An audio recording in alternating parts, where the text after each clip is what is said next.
quantity of life is really energy, and our mind is always trying to make that energy look and feel, in some sense, comfortable.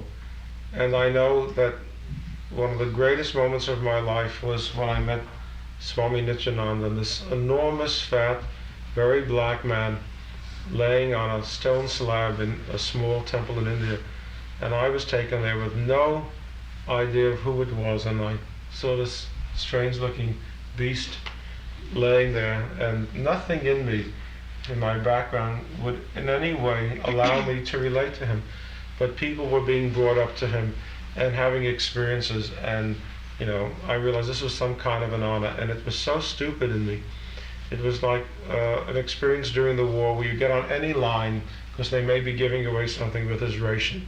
So this was a precious thing that I suddenly was being denied, and I didn't even know what it was or what was being given. They may have been giving away an onion, but I suddenly wanted it because other people were giving it and I wasn't getting it. And I started to hear in myself, because of this vast energy that this man had, I heard all of these stupid things going on in my mind. And I looked at him, and suddenly I heard in me a voice talking, and it said, "Ask your question." And I didn't know what question. And again I went through this whole thing of my psychotic craziness, going up and back. And I sat there for hours, and his energy opened in me my need. And this is really how life is for all of us, that we live next to that energy which we need to find our answer. But we reject. We reject people, we reject situations, and in every sense we reject life.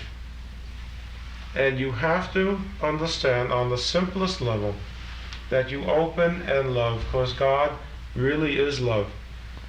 And because every church on every corner says God is love, we say this cannot be, because how can it be so simple? But it's true. This energy of love, this inner communication, the ability to feel flow between yourself and another person, is the ability to take the content out of that situation and grow with it. But if we want it to be this situation or that situation or a particular situation, and it really doesn't matter. If you stand under the sun, facing the sun, you can take in the energy. If you stand with your face the other way, you can take in the energy. You don't have to have an introduction to the sun to receive from the sun. And neither do we have to have an introduction to receive from another person. Consciousness is taking, not analyzing. It is not a function of the mind. It is a function of need, which you open to. And if you want your realization, if you want to grow spiritually, then you learn to take from everything, and you learn to take from everybody. And life is the teacher. Life is there. We are in life. It's like a man sitting in the middle of the ocean crying because he can't see water. And we are sitting in this total energy which is there for our involvement. And people look and say, you're not this, I can't take from you, and this one is not that, I want special. It's ridiculous. It's ridiculous. A stupid man needs special. A conscious man makes everything special. And it really has to do with your need, your hunger that makes everything food. And that's the reason I gave you this exercise. It expresses only the limitation of your appetite, because you refuse to go inside because you are either afraid or totally unconscious.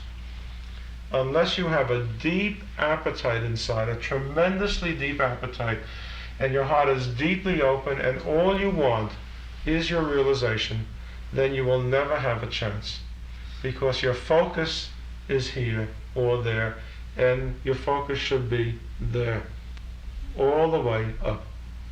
No man walking on the earth, now or ever, was anything but a servant of God. Nobody ever was that. It is a reflection of a contact that is supposed to serve you. And until you in your own self realize that you are here to be served, not to serve, because anyone who comes to give you has to be your servant. Because if they are a teacher and they are supposed to be superior and they're supposed to have the answer, then there is only one function for them to do, and that is to serve you, not for you to serve them.